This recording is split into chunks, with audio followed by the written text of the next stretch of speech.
Hello YouTube, Sam here from youtube.com/onlivegamer for the new Boston, and in this tutorial we're going to be talking about class libraries. Now, when big companies work on an application in either Visual Basic or C# or other languages, they can't just give every person a big huge copy of the project file and make them go through and look and see what the program does and how it works. So what they do is they'll split that work up into a whole bunch of different people. Now, one person may write a class, another one may write another class, and then you have what's called class libraries. Now, it's basically a library of classes. It holds a bunch of classes that can be used in a program, and it's all encapsulated into a .dll file so that the person using it does not have to know what's inside of it or what it does. They should be able to just use it and see what everything does, because you either used good names for your classes and functions and methods, or you commented them right. You can create class libraries and use them in other projects, and you don't have to see what the code is, and you won't have to change anything in the code. It'll just work. So let's go ahead and make a new project.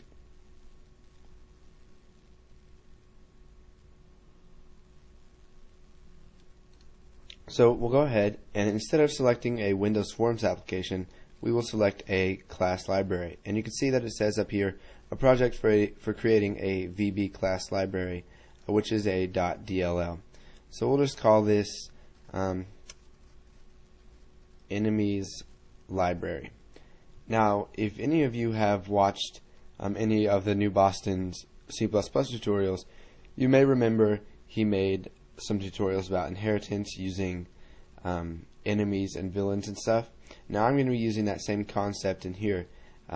So in case you've already done that, it'll be familiar to you, and I feel that it's a good way to teach the class libraries, and we're going to be making a game out of it. So now that this is loaded, let's go ahead and we'll add, or we'll rename this right here to class1.vb. This is automatically generated by the class library project. We'll call it enemy.vb. And you can see that it changed this for us right here. Now I'll just zoom in some. Okay, so let's go ahead and create a constructor for this. So we'll just go ahead and set health equal to 100.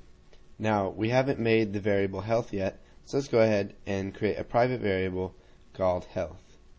So we'll make it an integer, and we'll just leave it like that. Okay, so when an enemy is constructed, it's going to set their health equal to 100. Now what we want to do is let's make some stuff that the enemy can do. So we'll go ahead and do, let's see, sub attack, and then we will by ref user health as integer. So whenever they call attack, what it's going to do is it's going to require an integer to be passed in here, and it's going to reference it so it can change that integer. So let's go ahead and create a random generator so that we can randomly generate from a series of attacks. So we'll go ahead and type dim gen as new random. So now that we have our new random, let's go ahead and pick between a certain number of attacks. So gen.nextInt, or next, and what we want to use is the min value and then the max value. So the min value is going to be equal to 1, the max value is going to be equal to, let's leave it at 5 for now, because we haven't thought of any attacks. Now let's set some default attacks for the enemy. So we'll come up here and we will create an array. So private attacks, and we'll just give it, let's say, 2. So 0 and 1, and we'll set it equal to, well, we don't need that right there. We'll set it equal to, let's say, punch and kick. So all of the enemies will have the ability to attack. Now let's just create this as default attack. Okay, so when they attack, we want to generate a random number between, let's say, 1, or we'll do 0 and 1. So it's going to pick between either 0 and 1. Then what we want to do is we want to set user health equal to something. Now we have to know what to set, or we have to know what to take away from user health. So let's say, let's do a select case. So we'll start off by typing select case, and we want to use the number that's generated right here. So what we can do is we can just cut this and paste it right there so it's using that number. So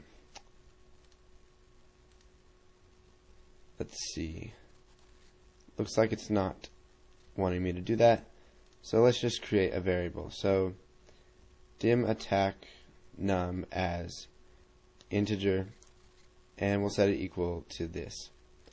Okay, so now we're going to use attack num. So select case attack num. Let's do case 0.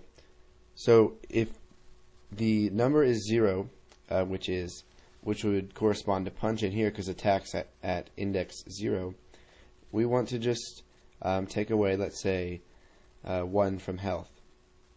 So user health minus equals 1. So this way we don't have to know what user health is. We can just take away 1 from it.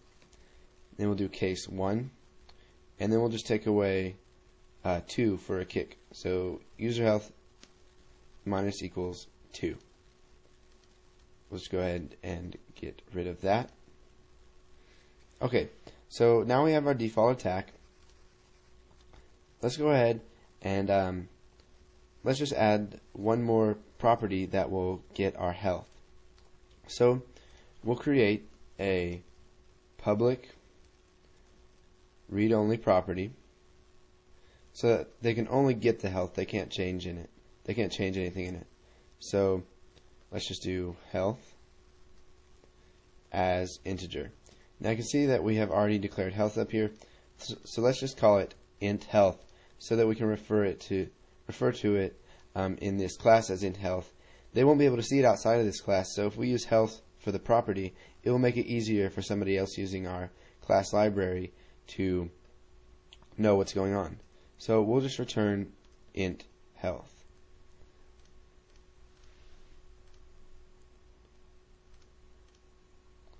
Okay, let's see here. Everything's looking good. Okay, so go ahead, create this project if you haven't already. And once you do that, type in this code because we're going to be using this a lot in the upcoming tutorials. We're actually going to be making a game using this. You see here that I've got some enemies, and then our hero is going to be Popeye. So once you put this code in, go ahead, look over it, make sure you know what it does. And then once you've done that, go ahead and move on to the next tutorial, and we're going to continue working on it.